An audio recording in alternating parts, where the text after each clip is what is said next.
All right, we're switching gears. We're still in this second level of the complexity bullseye, finite state machines, CFLs. And now we're going to talk about the equivalent machine version to context-free grammars. And they are non-deterministic pushdown machines. And I'm going to tell you just what they are. We're going to do examples. We're going to try to distinguish between what they can do and what deterministic pushdown machines can do. And we'll talk about the structure and the applications of all these things today. OK, questions? Everybody all right? So again, you guys are going to be involved in about 1 minute. A pushdown machine is just like a finite state machine, except we put in an extra piece of power. We put in a stack. And the finite state machine, instead of just being able to move from state to state, can also, every time it sees a symbol, manipulate the stack in the way that you're used to. It can push a symbol on the stack and or pop a symbol off the stack.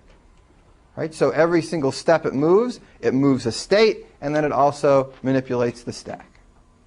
Right? That's it. That's what it can do. So if you want to make a picture of such a thing, just a little abstract picture, and then you can put it on some textbook that you write, instead of that Leonardo da Vinci thing. The finite state machine would be here. Here's the input, where every cell holds another symbol, and this arrow represents that the finite state machine is always looking at some particular cell, and it always moves uniformly left to right, step by step. It doesn't have the power to go back and forth. I mentioned that a finite state machine that does have the power to go back and forth, that actually doesn't give you any more power. In this version, we're sticking with the unidirectional movement and uniform movement of the machine. But I should mention that if you do allow two-way movement on a pushdown machine with a stack, then you can do more things than you can without the two-way movement. So in this case, we have to be careful to just imagine that we're moving left to right, and we can't go back and look again. Okay, finite state machines, it doesn't help, but here it would help. Okay, now not only can this finite state machine look and read input, but it also manipulates a stack, which we'll keep here, and we'll make a little bit bigger, just to distinguish it from the input tape. And the stack has symbols in it, and that's the top. So it can pull things off and put things in. And that's what this machine looks like abstractly.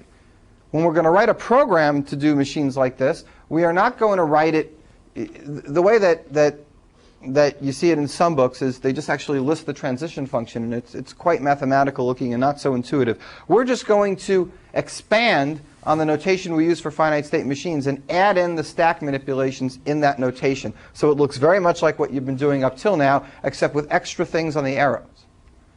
If you define it formally, it's the same 5-tuple that a finite state machine was, but there's an extra 2 things. So it ends up being a 7-tuple. The extra 2 things, or an extra 1 thing, I suppose. The extra 1 thing is the stack alphabet, because you need to decide what kind of symbols you're putting in the stack. And the transition function is no longer as simple as it was, just going from a state and a symbol to a state.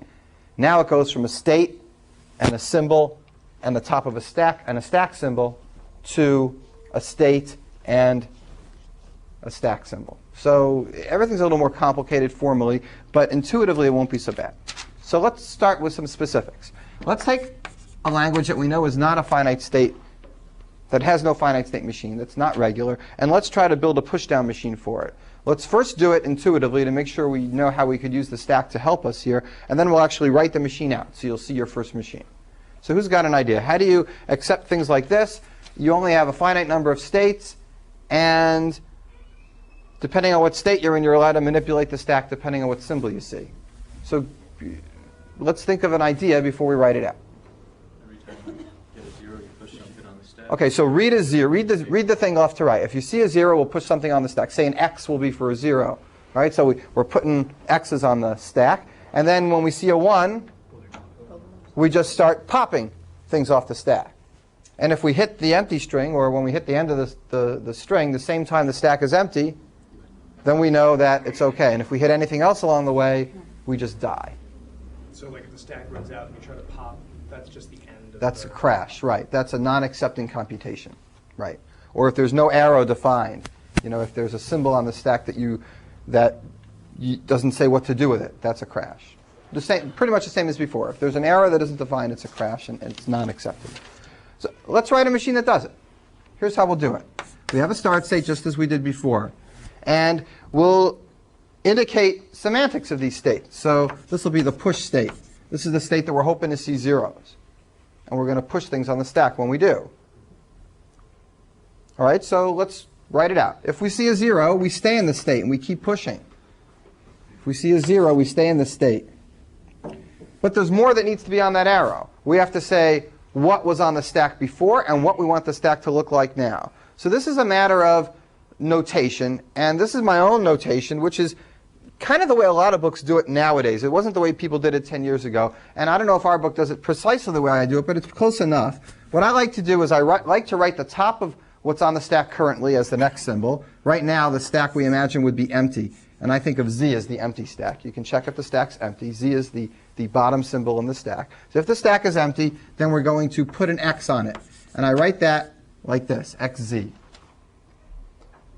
So this kind of notation is a push. I'm pushing something on the left of the empty stack. Okay? Yeah, Doug? In the finite state machines, a lot of times we would have like 0, 1 to mean that it was an arrow for 0. Oh, yes. Right. Is it just contextual if you know that you're in Pushdown Machines, you know to interpret it this way? No, I think that notation I use, 0, is really bad if I intend to do this later. I shouldn't do it. I shouldn't do it. I should use plus instead of comma, because I mean plus anyway. It's just that in mathematics, plus in this kind of theory area is always means union. And comma usually means union in math if you put curly brackets around it. So it's often used instead. But I should have been careful there and just wrote plus instead of comma, because these commas are different. These commas mean 3 separate things.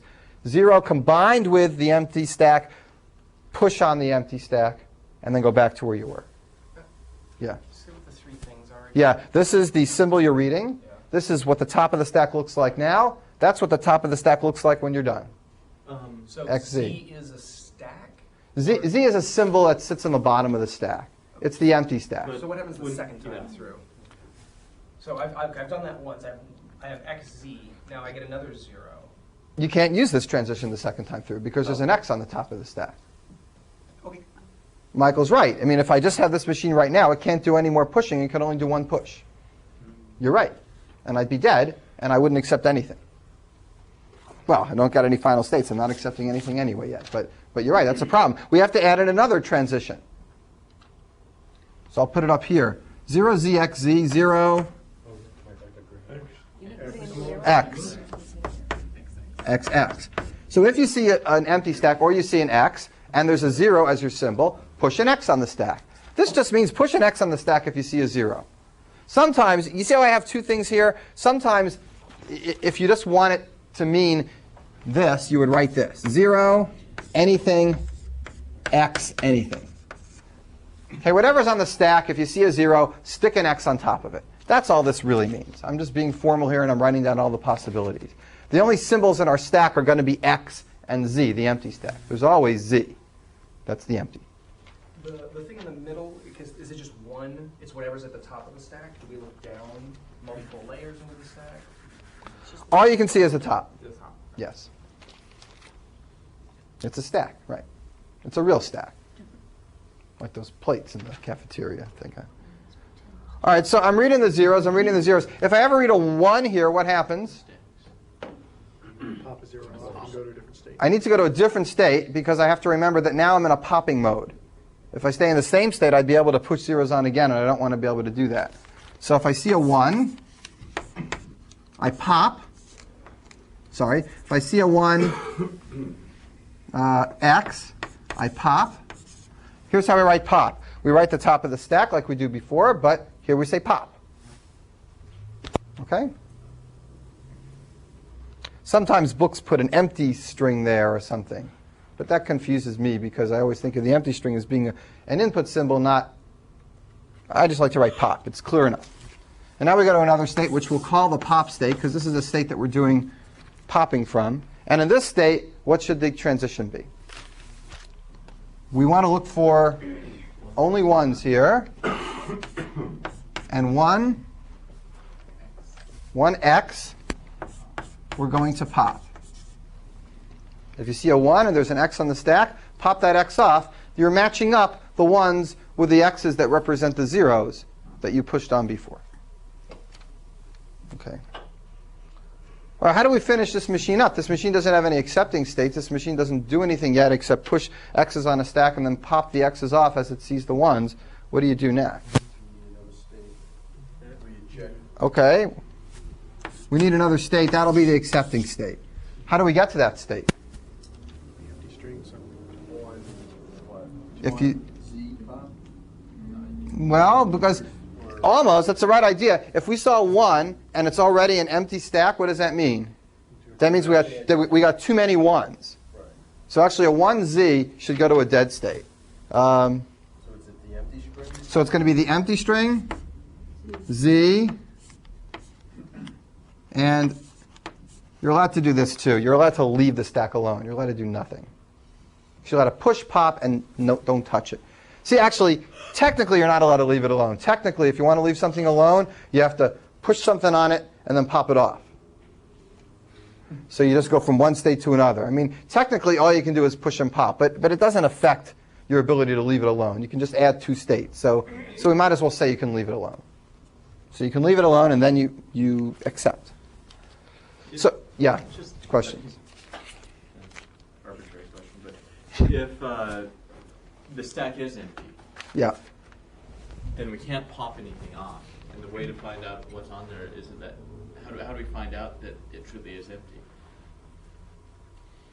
I mean, Are you thinking of a particular string? And I guess I'm remembering when we were doing beta sim. Yeah. We had to look at something. Oh no, that was only never mind. That was just to see the one below it. We had to pop and then look at it. But we can see what. Yeah, you can just look at the stack, and if there's an empty symbol on top, it means there's nothing there. Right. Just no. That's okay. Does this mean that these things basically have to be non-deterministic to be useful? Oh, what a great question. That's an excellent question.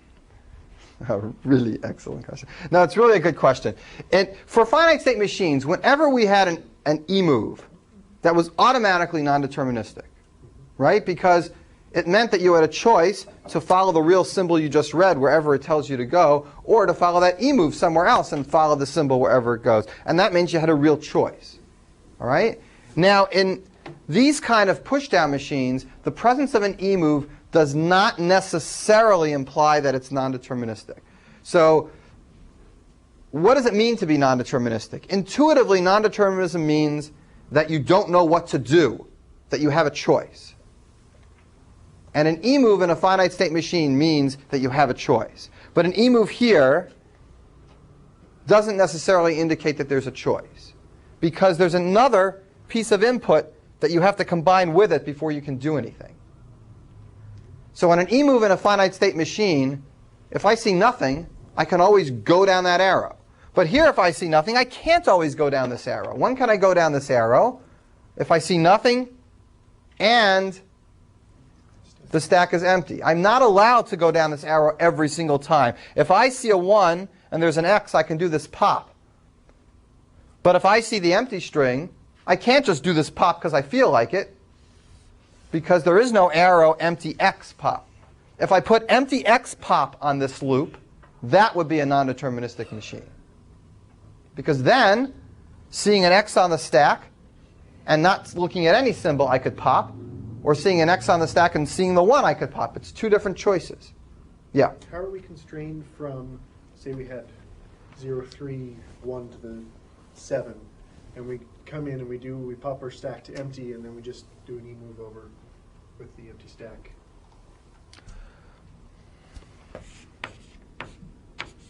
Chris asked another good question.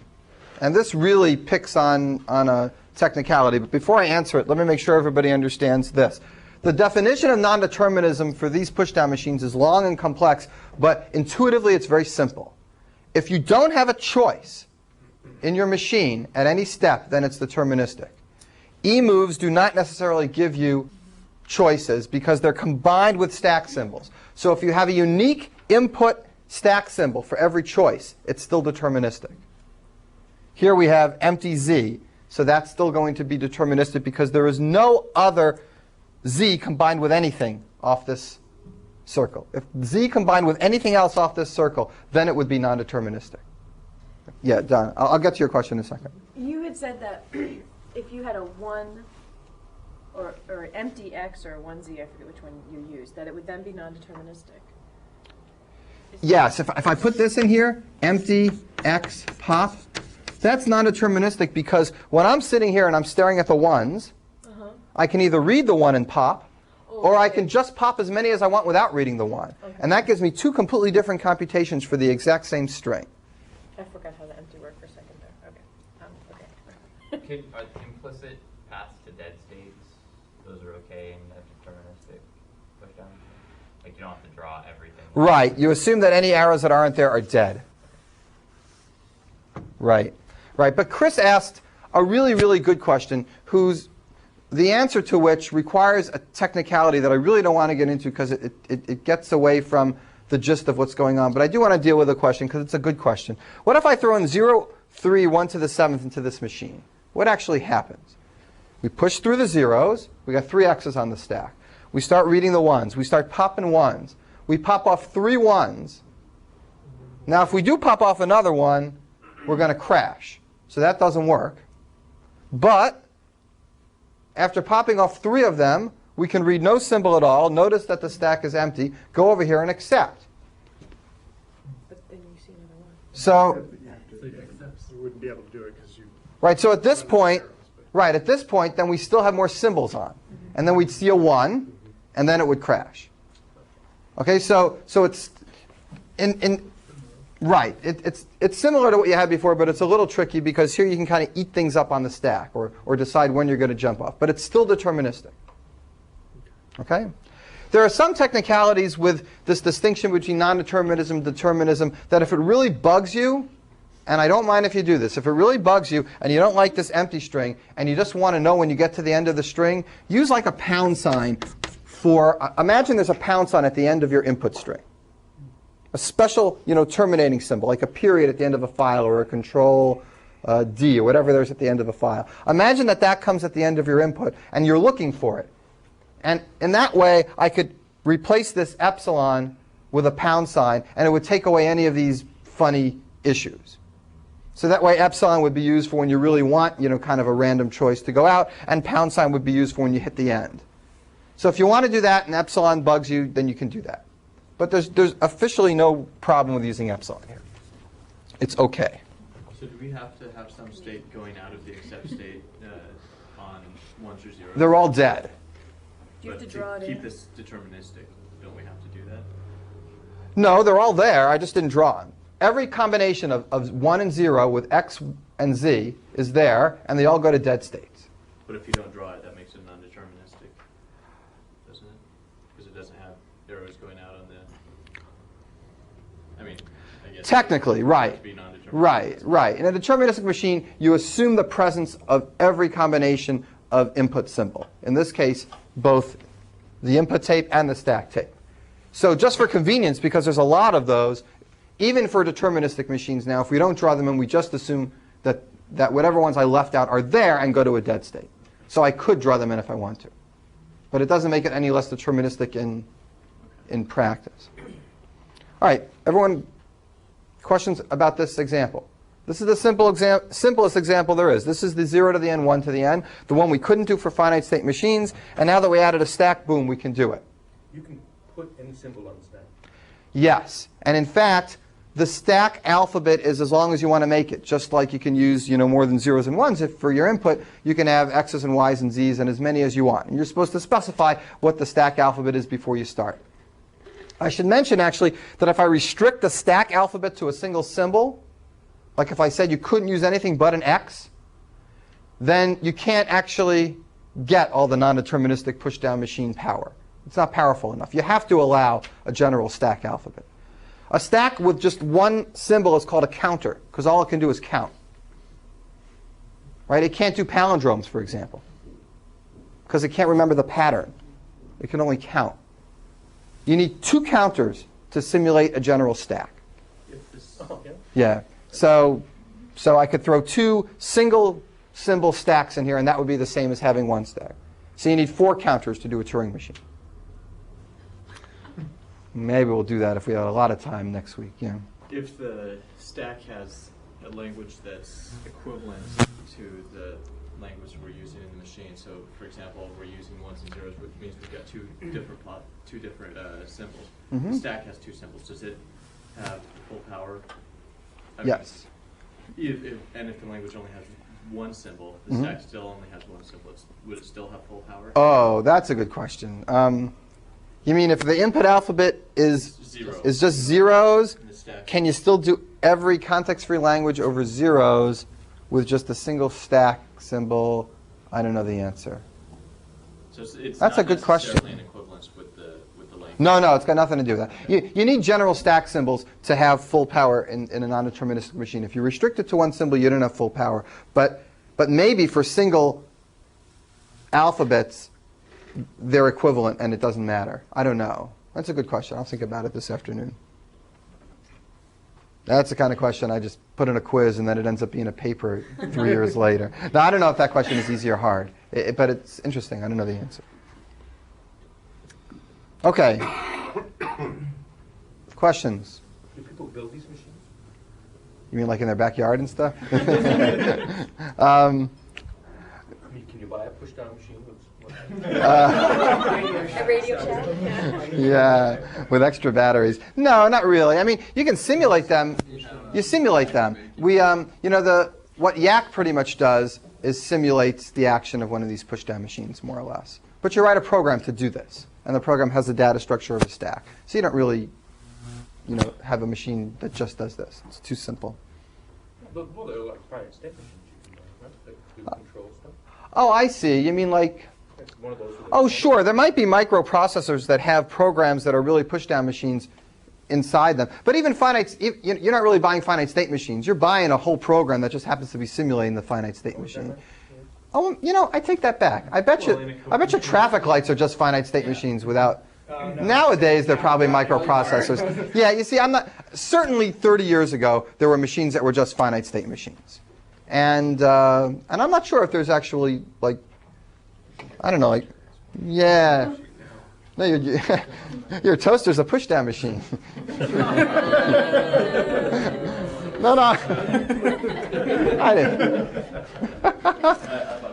That's $3 for the setup. $3 for the setup, yes. Is there a historical, did somebody say, hey, look, I had found this finite state machine, and then somebody said, oh, if we add this, it becomes this? You mean like what happens first? Yeah, did it go that way, or is this something that was created later to build a hierarchy? I don't know which formalization came first. I'm not sure. All the theorems about finite state machines were done, the basic ones were done in the 50s and then 60s. And context-free languages, same time, similar. And that's when compiler... Turing machines officially before that, right. Right. So I guess in some ways, here's a general mode of computation, and here's... and let's cut it down a little bit and get these other formalities. I don't know. Todd, do you know, from the linguistic point of view, which came first? Context-free languages or finite state machines? No. Yeah. I'm not sure. I can look it up. Numbers starting with Turing, 0, 1, 2, 3. So you might think they went in order, yeah. The history of studying the brain is like that. You start with the brain and take a part of it out. See if it still works. Yeah. Is that what you use? That's like that pain in the ass kid on my block. It might be the same. We're going to start with the complicated. He's well behaved now. Oh, okay. All I can think of is Jack Nicholson. Okay, so that's a push-down machine example. Non-determinism is a little bit different than it was before, but more or less the same idea. And what we're going to do is one more example. This time we have to think a little bit more. It won't be quite as easy as a 0 to the n, 1 to the n. And we'll need to use more than one symbol on the stack. And we'll do it together as a group. And we'll go around the room so everyone can participate. And there'll be a little trick involved. All right, so and then there's ice cream at the end. This language is the language of even length palindromes. W can be any symbol over the alphabet 0, 1, and the R here means that you're reversing W. So it's any set of symbols over 0 and 1 followed by their reverse. That's what this notation W is means. like a string, not a string. W is any string. Here, W is an element of 0 plus 1 star. Okay, so W is any string in zeros and ones, and as long as you have its reverse, that will be in our language. So these are even length palindromes. Let's write a pushdown machine, and in fact, let's try, if at all possible, to keep our machines deterministic. Because, well, because we'd like to if we can. That's not very... Yes, an aesthetic print, that's right. Okay. Well, it's going to be hard to keep it deterministic here. How come? How would you do this? What's an idea? Joe? Read the first part of the string and then push on the stack and then pull them. Okay. Read the first part of the string, and by that you mean the first half, presumably. So you read the first half, and you're reading zeros and ones. As you read the zeros and ones, we can put x's and y's. You can put zeros and ones on the stack too. Whatever. You put the zeros and ones on the stack. And now that you get to the second half, you're ready to see the reverse string. And since you put the first half on the stack, what you're going to see is actually hopefully sitting on the stack in the order that you're going to see the new symbols, because they're put on as a stack in reverse. So then, if they match, the new symbol on the top of the stack, we'll just pop it off and keep going. And as long as they keep matching, we're fine. And if the stack empties the second we get to the end of the string, then we say, OK. That's a good idea. But, We don't know where to go. right, how do you know where that middle part is? How do you know where the middle part is? Can we do an arbitrary number of pushes and or pops for every input? Like you get a 1. Officially not, but you can always do it anyway just by adding more states. Like say on this state I want to push 2 things on this symbol. So I go to another state, I push 1. That just goes to another state, pushes the other, and that goes back in the loop. Okay. So yes, you can do it, but it's not part of the official rules. Okay. We really do need extra states to simulate. Yeah, Joe? Is there only one stack? Yes, there's only one stack. Yeah. So here's what I'm going to do. Since nobody's screaming out the answer, I'm just going to make this over the alphabet 0, 1, and 2, and I'll put a 2 in the middle. So it's a different language. It's easier to recognize now.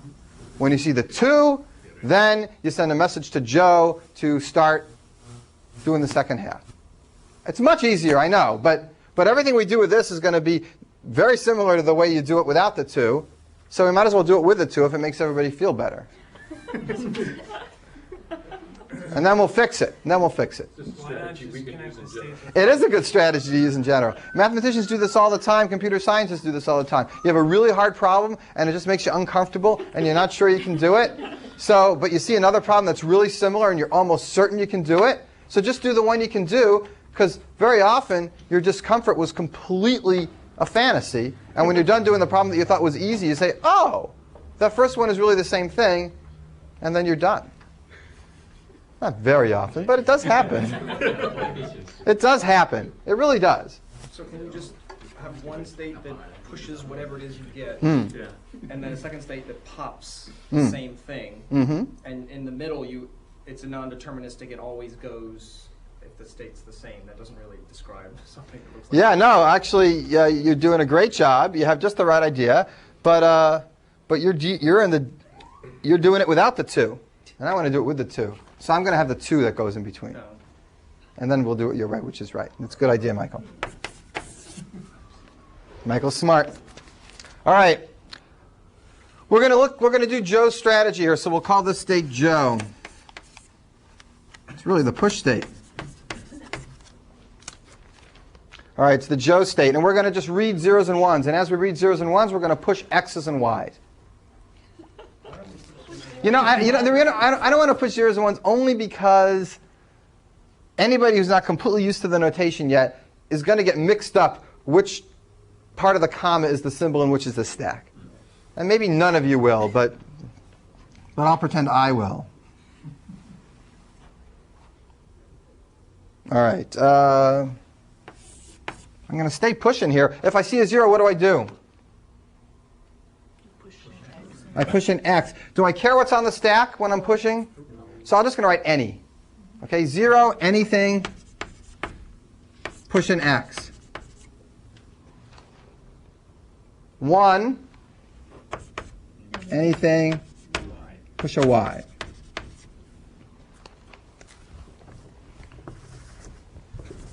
Okay.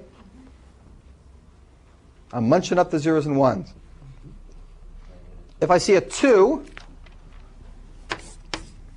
I shift over. Do I care what's on the stack if I see a 2? No. What if it's the empty stack? What if I see 2 right at the beginning? Still want to move over, right? Because it's okay just to see a single 2. So no matter what, any. What do I do with the stack here? Any. Leave it alone. Right. Officially, I should push something on it and then pop it off. I should have that extra state. But think of that as a shorthand for doing that double movement. So I leave it alone, and now I'm ready to go into the popping state, or we'll call it the matching state, because that's really what it is, matching or popping. And now as I read symbols, I will be matching them off in reverse order to the palindrome. So I'm hoping to find things like 0, 0x pop, and 1 y pop.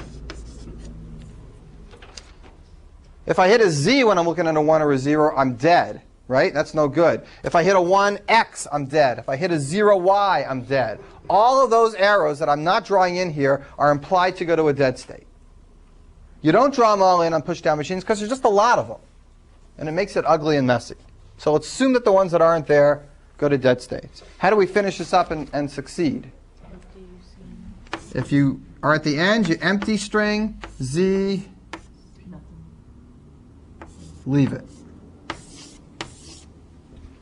And that means everything matched. I'm done with my string. The stack is empty. I'm ready to move over and accept. If there happens to be more symbols here, I die. Okay? Let me stop for questions about this example. This is just one step more complicated than the one before, and not all that much more complicated. But it does show you how you get palindromes now. Questions? All right. So now let's do it this way, without the 2. Here's how we do it without the 2.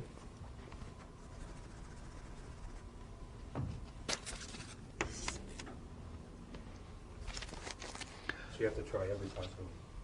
Let's think about what this means. This is really a non-deterministic machine. How come? It's because at this point, if you see a 1 or a 0, and something's on the stack, you don't know whether to do this arrow and push, or whether to ignore the 1 or 0, thinking of it as an epsilon, and switching over to this state. You have a real choice here. This represents the choice of every time you read a symbol, am I going to push it on the stack? Have I reached the halfway point? Or have I not reached it yet? You have to guess. Now, if there is a halfway point where things match up, then you can make the guess at this point and get to an accepting state. That's good. That means we definitely accept all the palindromes. We just substitute this movement where the 2 used to be. The issue that could go wrong here, the reason why, if you're getting a sense, well, how is that so easy? There is a subtlety that could make this not work, and that is it's possible that when you put this in, other things have a chance to get to the final state that didn't used to. Maybe non-palindromes can get there. Is there any way to get from here to here with a non-palindrome? Well, let's think about it. This state has pushed a bunch of symbols on the stack. Then let's say you decide to go over here. And you match, match, match, match, match. The only way to get to that final state is if everything you pushed on the stack the first time matched with all the succeeding symbols that you decided to match them with, and there's nothing left as far as the symbols go. Because when you go here, there better not be any symbols left on the machine. So if you just think about what this machine does, it can't accept anything except palindromes, and it accepts all the palindromes, and it's just as easy to write it with the 2 in there without it, except that now we have non-determinism. So we have to cash in on our power here. We couldn't just make it deterministic, but conceptually it wasn't a big leap. Questions? Yeah, Chris. And then. So to get all of the palindromes, not just the even length ones, we would just go E0 or 1 on that up. What do you think? Chris says, what if you wanted all the palindromes instead of just the even length ones?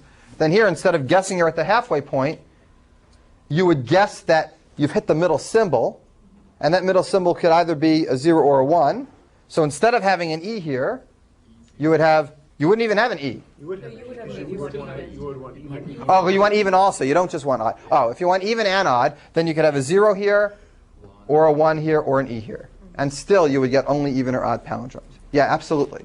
And that would be even more non-deterministic if you want to. More choices. 3 choices at this point. Because you don't know whether you got the even one or the odd one, and you have to guess. Thinking of non-determinism as guessing is a good thing to do if you can get in that mode. Would that go to 3 Yep. different two-state sections? Like, would there be 3 arrows at it? No, because I think after you make the guess, you want to do the same thing afterwards. So it would look like this. It would look like this. Well, I would just add it on the same arrow. 0, any, 1, any.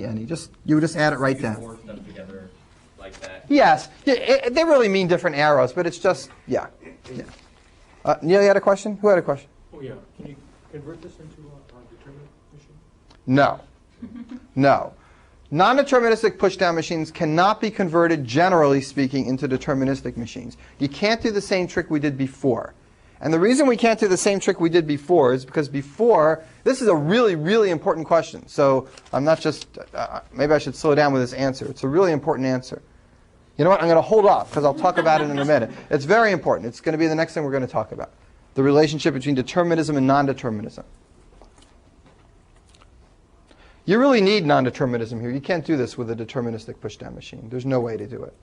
You can't make that guess and get it right.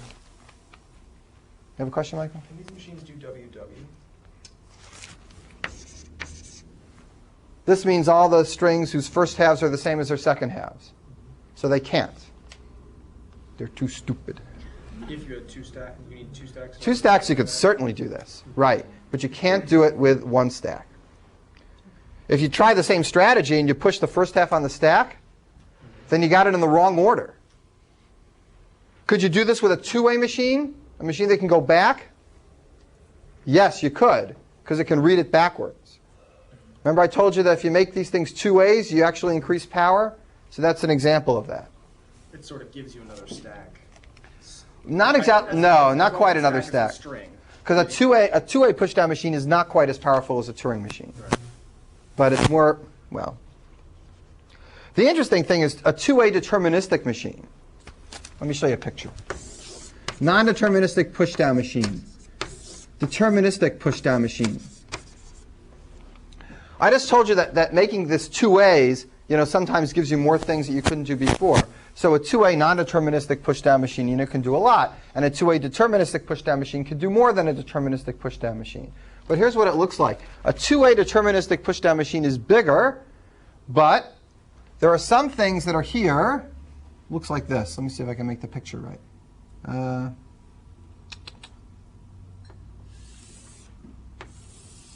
This is 2-way deterministic machine.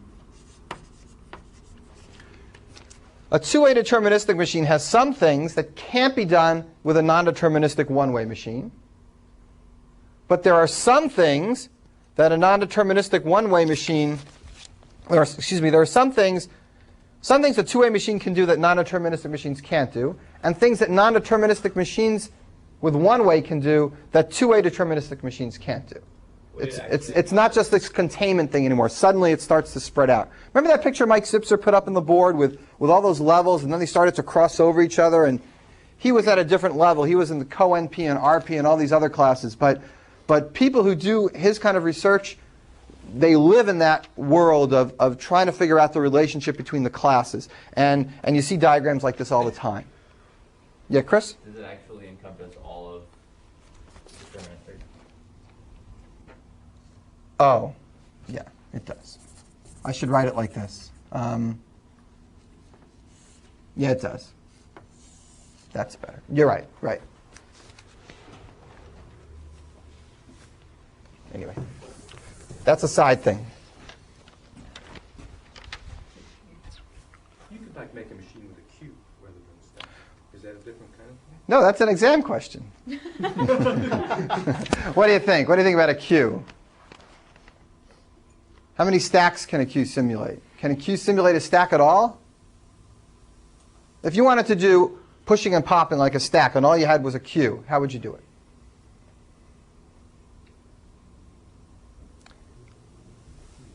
Should I let you think about it for a while? It's a good question. This hierarchy, 0 stacks, 1 stack, 2 stacks. Is there any hierarchy with queues? Maybe when you throw 1 queue on, you're already up at the Turing machine stage. Maybe it's 1, 2, 3 queues. I mean, how do they relate? Are queues more powerful than stacks or less powerful? Things to think about. I'll let you think about that. We'll move on with some simpler stuff. It's a very good question. Take it off the exam now. I need, no, it's not on the exam.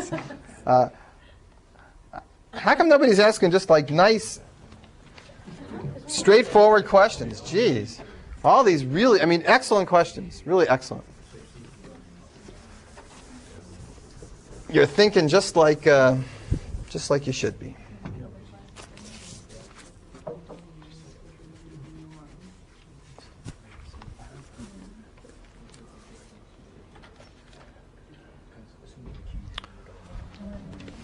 Okay. We just did even palindromes. Now we're going to do this. We're going to do the complement of even palindromes, things that are not even palindromes. Now, I need to remind you of something very important. Context-free languages are not closed under complement. Just because we had a way of getting even-length palindromes does not mean there is any way to get the complement. You can't just toggle the final and non-final states like we used to. And I want to think about that and go slow with that for a minute. Why can't you just toggle the non-final and final states for these non-deterministic pushdown machines? Why can't you just reverse everything? Wherever you used to end up and accept, now you reject. And wherever you used to end up and reject, now you accept. I'll give you a hint. If it was a deterministic machine, you could do that. Deterministic machines are closed under complement. Deterministic context-free languages are closed under complement.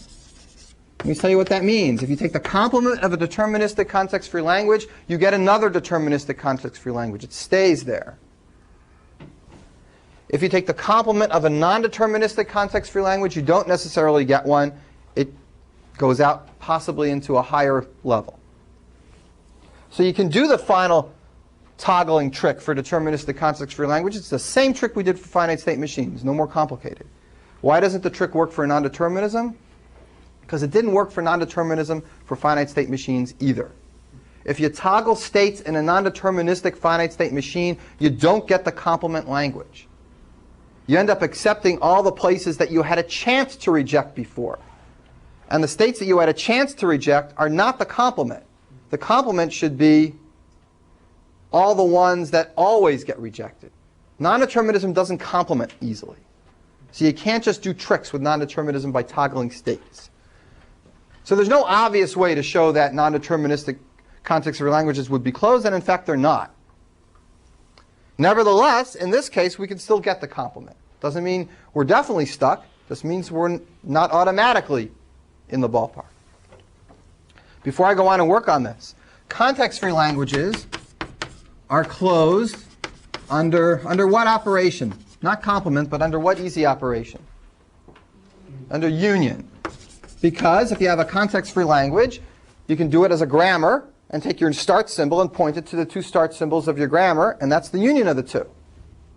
You can do the same thing with machines by doing the epsilon trick at the beginning. Just here's the two machines. You add another machine with a new start state. Epsilon, ZZ, go to each of the machines. That's deterministic even with those epsilons? No. Deterministic machines are not closed under union. It doesn't say use. When you say CFL, Context-free languages are, CFLs are the same as non-deterministic pushdown machines. Right. This means non-deterministic, this means deterministic. These are closed under union, these are closed under complement. These are not closed under union just because of what Chris said, because the way you would normally do it is by making these E moves, and that's non-deterministic. You have a choice this way or that way. There's no way to get a general union of two deterministic context-free languages together. And in fact, here's a classic language that you can prove requires a non-deterministic pushdown machine. It's this deterministic one unions with this deterministic one. These two together require a non-deterministic machine. There's no way to do it with a deterministic machine. And that's a counterexample to the hypothesis that they might be closed under union. They're not. Everyone knows how to do this with a deterministic machine? Anybody know how to do this with a deterministic machine? You push the zeros on, and then when you read the ones, instead of popping every time you read a 1, the first one you read, you just move to another state that says I saw 1, and the next one you read, you pop. Then you go back. So you have a little double loop reading pairs of 1s before you pop. It's not too bad. Twice. You can, but then, You well, can push it twice. you could push it twice and then just pop once on the other side. Is that what you mean? You want twice as many 1s as zeros. So either you're going to read 2 1s to match each thing on the stack, or you're going to push twice as many on the way in and then just pop one at a time. I don't want to get into the details of that. That is a homework question. But to do both of these requires non-determinism. You can't mix them together deterministically. So keep that in mind. Neither one of these is closed under intersection, because intersection would require 2 out of the 3 operations of union, complement, and intersection. 2 out of the 3. You'd require, if you were closed under complement and union, then you'd be closed under intersection. And neither one of these is closed under both complement and union. Why don't we have the TAs make a little table for us? I can pass out a table for you. I actually, from when I took this before, You have a big table? it's the entire class on a sheet of paper. Ooh, we'd like that. Yeah, you won't want to see it to the end. You'll understand. Okay, I can make I can Xerox a copy of all these closure properties and what's there and what's not. This is actually kind of a slick trick to know this, though, because there is a trick when we talk about undecidability later, where you go ahead and you take 2 context-free languages and you union them, and then that's definitely context-free. And then you take their complement, which ends up turning into deterministic context-free languages, and well, I'm really off. I'll do it later. I want to get back to my mainstream here. I went off on a tangent and a double tangent. Let's get back to the mainstream. The complement of even-length palindromes. I want to hear some ideas. How can we make a plan for a pushdown machine that's going to get this? Everything that's not of this form. We can start by intersecting something with odd length strings, because we know that it... You mean odd length strings are definitely in this complement. Right. All right, so let's start there. So the first thing Doug mentions is that these are even length palindromes. We want the complement of that. So anything that's odd length is in the complement. Okay? How do you do something to accept odd length things? Anything odd, even, anything except. Make a finite state machine. Right? And we'll divide all the things in this complement into the odd length strings and the even length strings. The odd length strings I'll accept. E, Z, Z. If it's odd length, I'll go this way. And if it's even length, I'll go here. Okay, so I agree that Doug's right. We can divide this up into the ones that are odd length and the ones that aren't odd length. The ones that are odd length we definitely want to accept, and we'll do that with a finite state machine. You'll notice that a finite state machine is really also a pushdown machine. It just doesn't touch its stack. Just leave the stack alone the whole time. I wrote any here, so it's any. Just don't touch the stack. Leave it alone. And accept all the things that end up in the odd state. Or if it's not odd, if we don't make this non-deterministic choice and know that it's odd, if it's even, if we go this way, then what do we have to make sure? Is it the same machine, except when you get to a point where the stack doesn't match, you go to a state where you always, an accept state you always stay in, that has all the arrows? That's one way to do it. Let's try to do it that way. So Michael's idea is to work on what he already knows from the last machine. And the last machine we were working with matches, right? And hoping that we guess the right halfway point. We'll do the same thing, but this time we'll look for a mismatch. And if we ever get a mismatch, we just die and go to a dead state. No, if we get a No, mismatch, we Sorry, if we get a I said it wrong. go to win. If we get a mismatch, we go to, we accept. Okay? So let's look for mismatches. And if, yes? The matching, is that something you just get for free, or is that something that was implemented in a way that I missed?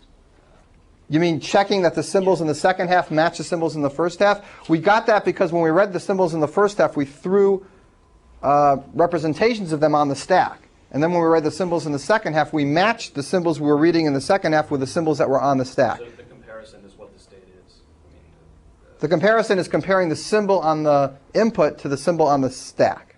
okay. You'll see it again right here. We'll do it again right now. Yeah. I missed something. Why can't we just toggle the states of the other machines? Because the other machine is non-deterministic. Oh, okay, this one's not going to be. No, it's going to be non-deterministic too, but it's going to be a different non-deterministic machine. If you toggle the states of a non-deterministic machine, you don't get its complement. Oh, okay. You get something else, All right. and so it doesn't work. If it was, It's not going to work the same way. You can't just do the thing. it'll be a little right. Because we can. Let's see what happens. Let's start up. We're trying to accept things now that are even length, but do not have their first halves matching their reverse in the second half. How do we begin? 0, push X, DC 1, push Y. So we're just going to push like we did before. So 0, any, push an X. 1, any, push a Y. That's just what we did before. And at some point we're going to guess that we're at the halfway point. Is that right? Seems okay? There's another way to do this, by the way. This is okay, though. But if we jump early, we're gonna, or jump late, we're gonna be able to. We will find a mismatch. So we'll have to. Well, I guess we can do something with matching If you find a mismatch and you didn't guess the right point, then we won't accept. We'll only accept mismatches that are comparing the right symbols. And we can do that by hopefully counting whether the stack empties out as we hit the end. So we can do the same test to make sure we get the right mismatch. So we are going to push everything on like we did before, guess one to go over here. And here, before we were looking for matches, now we're going to hope to get a mismatch. That's what's going to make us accept. We're hoping to get a mismatch. So If we get a match, we getting a stay there. If we get a mismatch- mismatch, we go to an accept. we still don't go to an accept state. We have to go to a state that then is going to empty out the stack. right. Yeah. If we get a mismatch, we have to check that the mismatch occurred at a point where the number of symbols that we added onto here is going to equal the number of symbols that got popped off total. In other words, that this choice was made at the halfway point. You can make guesses in pushdown machines, but you often have to check those guesses were right later on. Otherwise, you allow acceptance with wrong guesses. The guesses are fine. It gives you power, but you have to check that the guess you made works out. Let's see how this works. If we get a mismatch, that means a 0, Y, pop, or a 1, X, pop. Anything else we don't accept. Anything else just gets killed, right? Well, Or does we it? need to loop around and pop. If you get matches, does that mean you're dead? No, right? Matches are okay. You can get lots of matches as long as you get one mismatch. So we have to allow for these matches. 0x pop, right? 0, whoops, 1 y pop. Matches are okay. Match all you want. At some point, there's got to be a mismatch to get you to a final state. When you find that mismatch, out you go.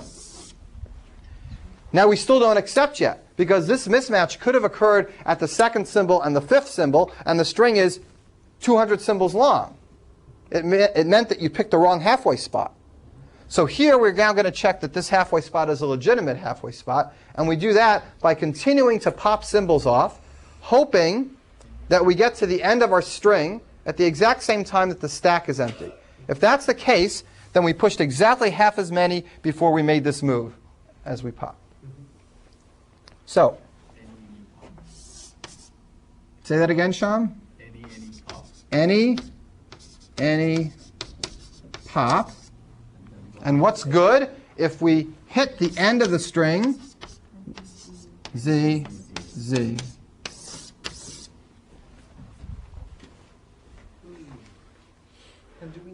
even odd thing on the top? Or would this Yes. We do need it. match that also? Because this has no way of getting to an accept state on an odd length string. Because we'll either The only way this can get to an accept state, and it's very important that the only way you can get there, is if you get a mismatch in an even length string. In fact, you can never ever get here on an odd length string. You only get there if there's no symbols left and the stuff you pushed was the same as the stuff you popped. And that means it has to be even length. Right? You want to try to fix it a little bit here to try to include this. It's not so easy. And if you could, it would make the machine, well, it might make the machine deterministic, which I'm pretty sure you can't do. So I'm not sure you can do any better than this. I'm not sure you could ever put these together in one. You might be able to, but the non-determinism would be hidden somewhere in here then. And this is easier to understand anyway, I guess. What if you had a different string, though? This is definitely even the way you have it set up, isn't it? W, WR. But if you had like W with 1 or 0, you know, with the odd, if you included odd length palindromes like we did last time where you had E Okay, or so 1 or any 0, palindromes and then I wanted the complement of that, yeah. then I just wouldn't have this part. And then you'd put E. And I need to have 1. something a little different there. Yes. Good. That's good. Good thinking. Yeah. This is not the only way to do this problem. I want to do it a different way because doing it a different way will give you a sense of kind of expanding your repertoire of how to do these things. And it will also help you do a very, very hard problem whose solution I will sketch for you today, but whose machine I want you to actually do for homework. So I'll tell you how to do it, but you're going to have to take the idea and turn it into a machine. And it's based on another solution to this problem, which I think uses a slightly more efficient use of the non-determinism. So let's do it. Different solution for this. The odd length is going to stay the same. That's just the way it was. Different way of doing this bottom half. Different idea. If we want something that's even length but isn't a palindrome, here's a halfway point. All we got to do to determine that is find a symbol here and a symbol here that mismatch, that are not the same. And the number of symbols from the left end here is the same as the number of symbols from the right end there. That's what a non-even length palindrome means. An even length non-palindrome. Everyone agree? Two symbols, this one the same from the left end, this one the same number from the right end, they mismatch. We did it this way by doing a lot of work. We actually, pushed on the first half, looked for the mismatch, checked for the halfway point. It's okay, but there's a nice, easier way to do it. Here's what we're going to do. We're going to read these symbols, pushing them on the stack as we go. And at some point, we are non-deterministically going to guess that this is the symbol right here that's going to be the mismatch. And we're going to remember it. And then we're just going to move across the tape, ignoring everything we see, until we non-deterministically guess that we're going to match it with this other symbol. If they mismatch, we're okay. How do we check that we made the right guess? Before we guess this, we push symbols on. We did that for a reason, because we counted how many steps it took to reach this cell. When we guess again later, we will then pop those symbols off as we read the symbols to the end to make sure that the number of slots between the left end and this guy is the same as the number of slots between the right end and this guy. And we'll consider this a legitimate match or mismatch only when the pushing here matches the popping there. That avoids a lot of these inner loops that we were doing before. Right? If you don't get the idea yet, follow along as we build the machine. And then you'll see the machine right in front of you and we can go through it in an example. Here's what we're going to do. We're going to read symbols 0s and 1s and push them on the stack as we go. But we're not going to push the symbols themselves on the stack. We're just going to count. We're just going to count 3 or 4 symbols, as many as it takes. So here's what it looks like. 0, any, x any, 1, any, x any. This is different than before. We are not remembering the symbols. We're just counting how many steps it takes until we decide we're going to look at this symbol. Everybody get it? Not yet. Some people get it. Not everybody's there. Reading symbols, counting how many we've seen. At some point, we're going to non-deterministically guess, stop reading symbols, look at this symbol and remember what it is. 0 or 1 on anything. Leave the stack alone. Don't touch it. I saw a 0. I saw a 1.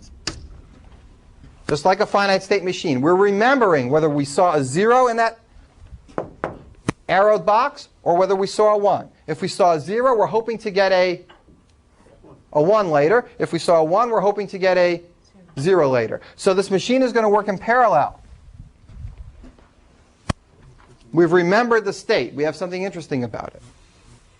Okay, so if I saw a 0, now I continue to move along the string, completely ignoring what I see, not touching the stack, not doing anything, just marching along until some point I say, oh, I'm going to see another symbol, I'm going to see another symbol, oh-dee-do-dee-do-dee-do. I'm going to see another symbol. Now I want a mismatch. I decided here's a 1, I think this is the mismatching 1. And then afterwards I'll check whether the number of symbols I counted here is the same as the number of symbols that are left. And if they are, that means I'm ready to accept. So, in this stage here, we look at 0s, and we ignore them. We look at 1s, and we ignore them.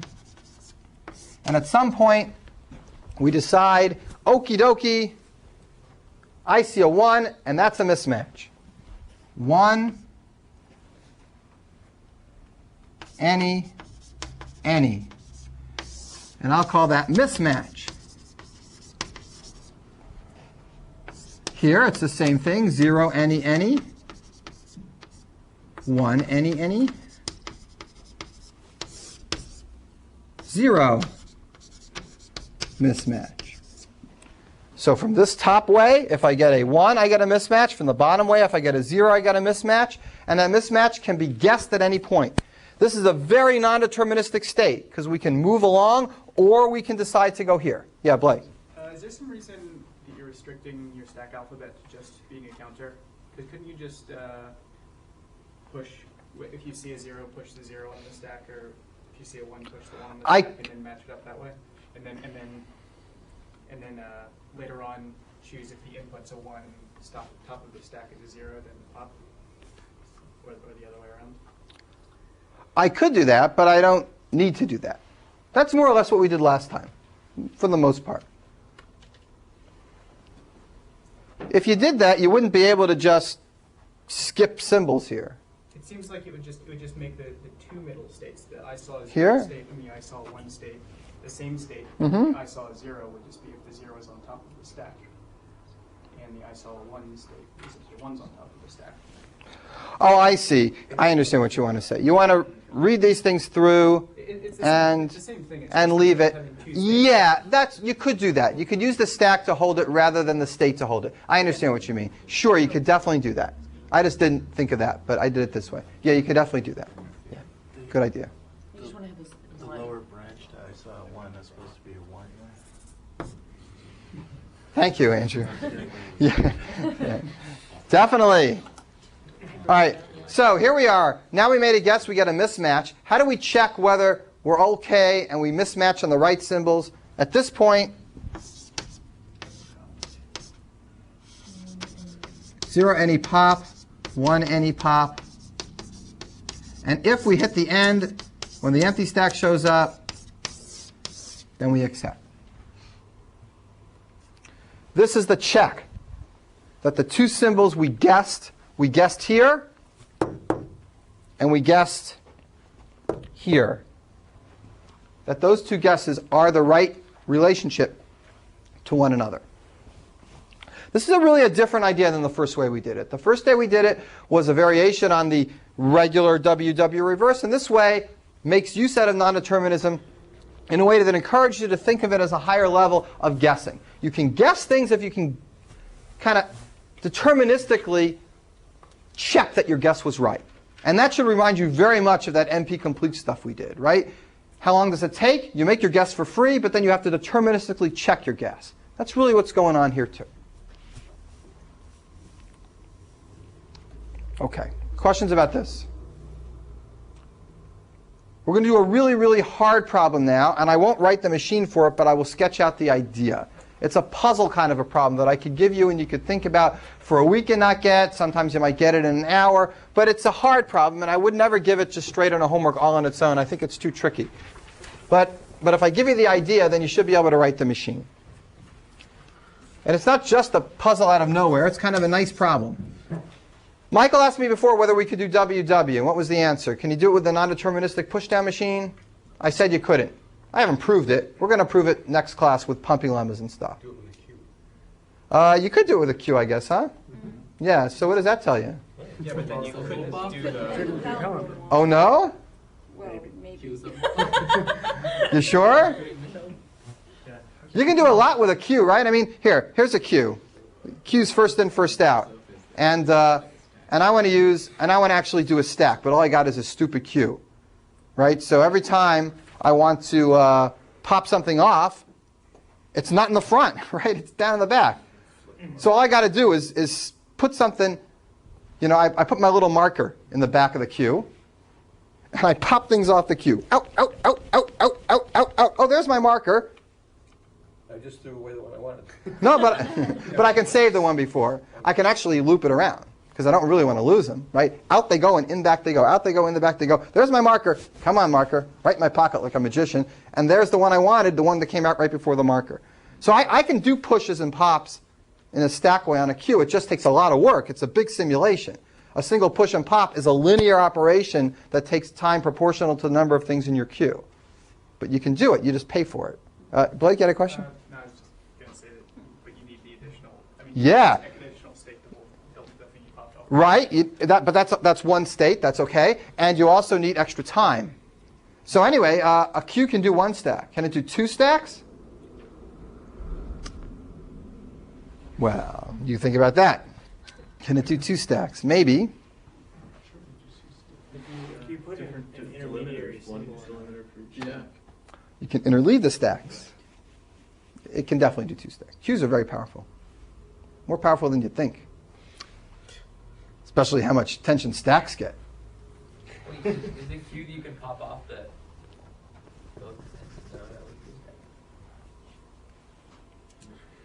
I don't get it. It's not important. Burning the candle on both ends? You have a question? Well, I It's okay. figured out how a Q can simulate a stack yet. Oh, it is important that you get it, but you don't have to get it right now. Right.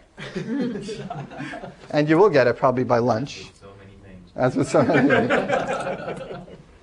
All right, let's work on this. You can't do this with a non-deterministic pushdown machine, and we could work all day long and not be able to get it, and we will never get it. But what's really cool is that you can get its complement. And the reason I did the second way here is because how do we do the complement of WW reverse? The first way, we massaged the way that we did WW reverse, right? We did its complement by fiddling with the way we did the first one. Well, that's not going to be a good strategy here because we don't have any way to do WW. So we're completely on our own. And we need an idea that's completely unique. That's why we did this one in a different way. Because at least this idea can build on that idea. Everybody okay so far? Getting tired. You're tired. All right, let's think about this. We're going to think about it like a puzzle, not with any detailed machine written down. We're just going to write a picture on the board and think for a minute. If we mimic the idea here, what we'd like to do is make that same kind of a guess here and a guess here. But what's the condition that we want to check here? We want to check that the distance from the left end here, this distance, is the same as the distance from the middle to this one. So let me now suggest a bunch of bad ways to do this. We'll push symbols on the stack like we did before, remembering how many symbols it took to get here. And then we'll just randomly move along until we get to this guy and guess where the middle is. And then we'll start popping symbols and guess this one. And now all we have to do is check that we guess the right spot for the middle. But the way we guessed the right spot for the middle before was that we used our stack to remember all the symbols until we got to the middle. And I already used the stack for this thing. Well, I could use another stack and keep one stack to store this stuff and one stack to store my guess up until the middle, but that's 2 stacks. So this way really doesn't work. And it doesn't work in such a fundamental way that when you're working on this puzzle and you're first learning about theory, your gut instinct is that there's just no way to do this because it just really feels like you're stuck. It feels like there's no way you can even squeeze out anything to help you. Anything you do seems to need 2 stacks. Doesn't it seem that way? I mean, how are you going to show that anything from here to here is the same as something from the middle to here without 2 guesses and 2 checks on those guesses? It's really tricky.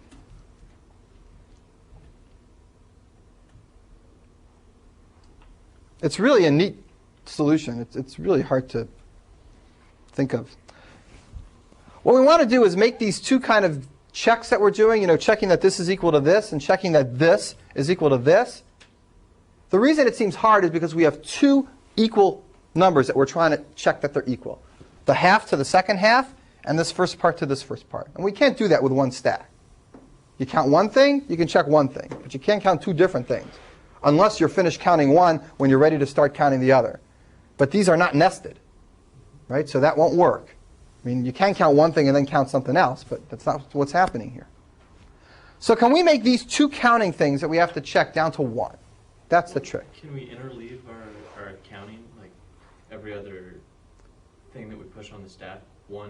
Use a counting alphabet to count one of them, and a separate counting alphabet to count the other one, and interleave the symbols? So I don't think so, because then when you're popping them off, what if you see something that doesn't apply to your count? You take it off, and then you find the one that does apply to your count. You take that off. Then you got to put that other one back on, right? How do you get it back on? I guess you could remember that you saw it. Where are you going to remember it? Yeah. You can remember it in a finite state. But you're limited in those finite states to a finite number. If you had another stack to put it in, you could do that. But that's where you get stuck. Good idea, but you get stuck. Joe, do you have an idea? Could you put more than one thing on a stack? Or in a stack space? Sure. So then you could just put your first string in the first item of the stack space. Oh, I see. More than one thing in a particular symbol. No, every stack thing has one symbol. Okay. Right. And even if you could do any finite number in one space, but you can't make a general thing go in one space. That's not allowed. All right. Here's the best way for me to motivate this. Where's my big eraser? About halfway. Oh, a little less. Check this out. That's good, right?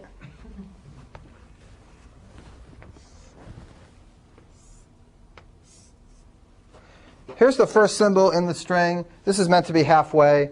This is the first symbol in the second half of the string. Everyone agree?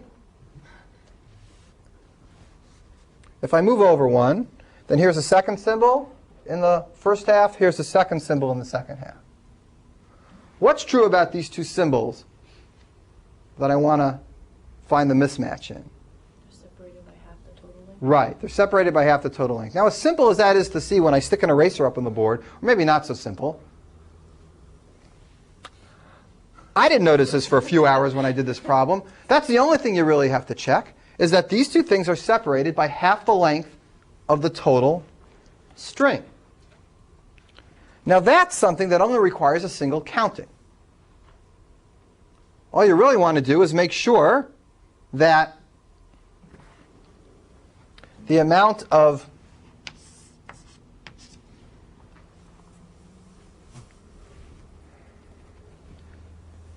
distance here equals the amount of distance here plus here. Let's see if we can figure out a way to do that trick. Figure out a way to check that the amount of distance in between these 2 symbols has to be the same as the amount of distance between here and here. Now that Don has noticed this halfway idea, we can focus on that. I'll redraw the picture, and we'll think about it for a minute. Just have to bump the stack arbitrarily large at the beginning, so that we have So we can do negative.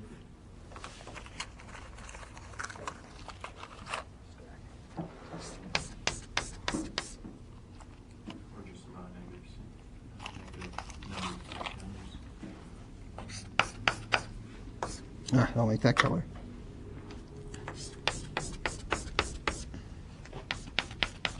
We want the pink part to be equal to the blue part. And the part that we want to test on is this yellow part.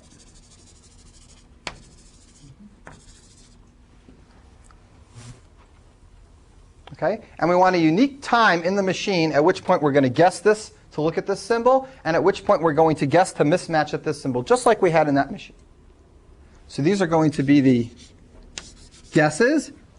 And we want to make sure when we're all done that the number of symbols read in this pink area is equal to the number read in the blue area. So Chris had some idea that what should we do in the blue area when we look at symbols? You want to do what? Push or pop? We should put, well, it doesn't really matter. We need to build our stack up with junk Junk, okay. for a while, then stick a marker on it and start either counting up or down, and then change direction in the pink part, and then change direction again in the blue part. Change direction, you mean if you were pushing, you pop, and if you pop, you push? All right, so let me give a little bit of a cleaner way of doing that idea. That is the right idea.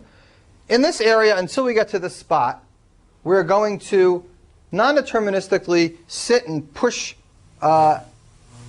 X's on a stack while we read symbols. And at some point, guess to look at this symbol, just like we do there. So I'll say push X's. Then we look at this symbol. And after this symbol, we're going to start looking at symbols, non-deterministically deciding when to mismatch. And if we're not going to mismatch and look at the symbol, what are we going to do as we move here? We're going to pop these symbols. So this area will be called pop X's. Now the popping of the X's may or may not go all the way through the pink section. It probably won't. The halfway point here is around this spot. Okay, and the popping of the X's, the popping of the X's may or may not finish before or after the halfway spot. It will finish right after this pink spot. So the red spot's the, did I get it right? Not quite. Almost right. Push X's, pop X's. When this stack is empty, you start to push again. Call this section here push. And this is another random collection of symbols. It can be different from this. This might be 3 symbols and pop 3 symbols. This might be push 4 symbols. Okay, but I'll call it Y's just to show you that it's different from these X's. Then you make a guess, and then this section is pop the Y's. We're hoping that this pops off the second we get to the end of the string. Let's say that happens. Let's say you push a bunch of symbols, pop a bunch of symbols, push a bunch of symbols, and pop a bunch of symbols, and you hit the end of the string the second you pop this last thing off and the stack's empty. What do you know? You know that 2x plus 2y plus 2, 2x plus 2y plus 1, 2, equals the whole string. Everyone agree? Yeah, Donna. When you actually put your marker, do you do a pop with that? These things we won't do any pops or pushes. So we read 2x symbols, 2y symbols, and then these 2 symbols we read and didn't do anything with the stack. Here's the length of our string. The middle point is somewhere here. Not necessarily in the center of this pink area, but somewhere left and right in there. We don't know exactly where it is. We're never going to find the halfway mark. We don't care about it. We only care that the distance between these 2 symbols is exactly equal to half the string, or equal to the blue section. Well, what is the pink section? It's x plus y. The whole thing is x plus y plus the 2 symbols. So if this pink part is x plus y, then the blue part's also x plus y. This is really tricky, and it's very subtle. But here it is again. Push a bunch of symbols arbitrarily. Guess that you're choosing to look at a symbol. Pop those symbols off the stack. Now the stack's empty. Start pushing symbols again non-deterministically, guessing when to make a mismatch. Find a mismatch. At that point, pop the symbols that you have off the stack as you read the rest of your string. If your string empties out when your stack is empty, then you know that the middle part here, consisting of the popping of the first set and the pushing of the second set, was the same as the pushing of the first set and the popping of the second set. That they equal, not only are they the same, but they equal the length of the string. That means the middle section is half the length. That means they are separated by the right amount. The trick in this problem is not to focus on counting two things, but to focus on counting one thing. What we're really counting here is half the length of the string and making sure that these two things are separated by it. I want to give you this as an example, not to say, oh, look how hard these things can be, but more, here's a complicated idea. Show me how to do it with the machine. Even if you don't get this idea in detail, exactly why it works, you should be able to still simulate the pushes and the pops and the guessing by using this as a model and just mimicking this model and fiddling with it. And then if you don't get that, then ask me and I'll help you figure out how to do this. But this is one of the questions on your assignment 3 that you'll get next week. Yeah, question? I mean, obviously in a linear sense, this is up, down, up, down. It's not that big of a deal, but translating it into one of these, I don't really understand what you did with this previous machine well enough to translate that. I might be able to do it, but it's a little bit confusing to me. I guess some of the transitions you're making. I guess how you know when you're doing what. I mean, I realize that when you make one of these machines, you're defining a language, and so you don't have to know when you're doing what. But you didn't. I just sort of felt like. Well, you do have to know when you're doing what. It's just that it's non-deterministic. So if there's a lot of things this machine could do, and only one of them is going to get the right answer, right. presumably. And if you do the wrong thing, it's not in the language. But no, if you do the wrong thing, it still may be in the language. You have to keep trying to try to do the right thing. If you can find one way to get to a final state, then that string's in the language. You can find 20,000 ways not to get there, and that doesn't mean it's not in the language. The only time it's not in the language is when all the ways you try don't get to a final state. Then it's not in the language. In non-determinism, something's not in the language if every single path that you try doesn't get you to a final state. Sure. These are brute force solutions. Yeah. Yeah. But Yeah. you've got this union situation. I mean, maybe I just need to look at the. You know, I think what you should do is look at this, think about it, and then I'll go with you through it on an exam. Maybe it's good for everybody to see an example maybe on this one. Should we do that and then quit today, do one more example? Here, let me tell you where we're headed with this before I just quit right off the bat. The next thing we need to do is I need to show you how any context-free grammar can get converted to one of these machines. Any context-free grammar can get converted to a non-deterministic machine. And I'll show you that next time. The other direction, that any machine can get converted to a grammar that's uglier and longer and harder, and I'm going to skip it. And I'll just leave it for reference in the book if you want to look at it. But it's true, and that thing's equivalent. I will do the one-way direction, and we'll need Chomsky normal form for going from grammars to machines. And it's not too long. That's about a half an hour of a lecture or so. But too much to do today after this detail. That comes next, and then pumping lemma after that, and then some issues about closure and decision algorithms about these things. So we got about 2 or 3 more lectures on this topic. Yeah, question? Back to the pumping lemma? A different pumping lemma, a new one. A new one. It's better. It pumps twice. It's got biceps instead of just one big muscle in the middle. Yeah. A quick question about this. If you're comparing the first symbol or the last symbol, does that mean you only have one transition of push and pop? If you can, oh yes, like yes. If you want to. So like the first part of the first string would then be like right on the middle, so it would only transition. Yeah. One. So Donna's got a good question. She's saying, what if these two symbols? What if these two symbols are at the beginning end of the string, where they could be, right? I mean, it's completely possible that. Oh no, they can't be. No, both like beginning and middle. Like here. What if they're? You mean if they're here and here? Yes. Well, Donna wants to know, what if the only two symbols that mismatch are the first symbol and the beginning of the middle? Or the last symbol before the middle and the last one. Or that. In this situation, you don't push any symbols at all. And you don't pop any symbols at all. The whole thing is the Y section.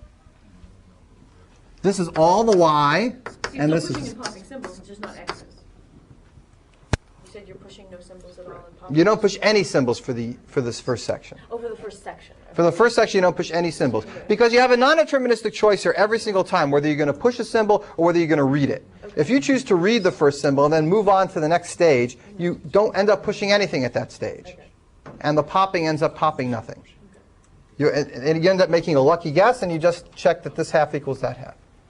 And vice versa, if you do it the other way, then you push everything in the first stage, and there's no Y's to push. So if it's the first symbol, but you're still going to start pushing first. Because you have to, there's nothing there. No, you You're don't. pushing Ys. You're pushing Y's, but you're pushing something. He's saying Right. you're pushing no symbols. Right. and You know, I say here pushing X's and popping X's and pushing Y's and popping Y's. You actually can use the same symbol. It's just that you're likely going to push and pop different numbers of these symbols. That's why I use the different... I didn't mean different symbols you're pushing. You could use different symbols, but you don't need to. You just are going to push the same symbol different a number of times. You get it. All right. I think it might be worthwhile to do this for a second.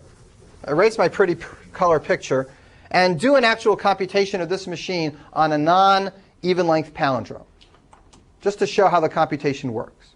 Okay? We do that, and then we'll call it a day. You mean an odd palindrome? No. No. Well, possibly, but A non. more likely a Here are two strings. This string really is an even length palindrome. Right? This string is not an even length palindrome. This machine should not be able to accept this. This machine should be able to accept this. So, first let's try to see if we can find a way for this machine to accept this. Not every way is going to work. Let's see, because you know how this machine is supposed to work, whether you can make the right choice without having to guess. So, right at the beginning, you want to go down here or here? If you go up here, you will not accept. That's a bad choice. It's not odd length. So go down here. Now we see a 0. Do you want to push that 0, or do you want to say, I saw a 0 move to this stage? Picking, you say, I saw a 0 move to this stage, means you're hoping that these two mismatch. They don't mismatch. So you better not go there. I'm going to use some color here, if I can. Use red. We haven't used red today. I'm going to write in red what we actually do. We go here. We go here. Now I've seen this 0 and I stored it on the stack. The stack now has an X in it. Now we see this 1. What do you want to do? Don't go through again, because that 1 is the mismatch, and it's the only mismatch. If you don't go down now, you're dead. You'll never make it to the final state. And now we see a 0. What should I do? No push. Just ignore it. Read through it. And now I see another 0. What should I do? Ignore it. And now I see this 0. That's the one I want to mismatch. And now I'm hoping to God that I got exactly one thing left in my stack. I see it. I pop it. It's gone. And now I got no more symbols left. So I can go over here. There's no other computation that would have gotten to a final state here. There are other strings that there were more than one that can get to the end. If there are more than one mismatch, there's lots of ways to get there. But there only has to be one to accept the string. And in this string, there are no ways. Try anything you want from here. Make any guesses you want. Try any of the errors that are legitimately there. You will never get this string to make this machine end you up in here. And therefore, we reject this string. Okay, and that's worth experimenting with a little yourself.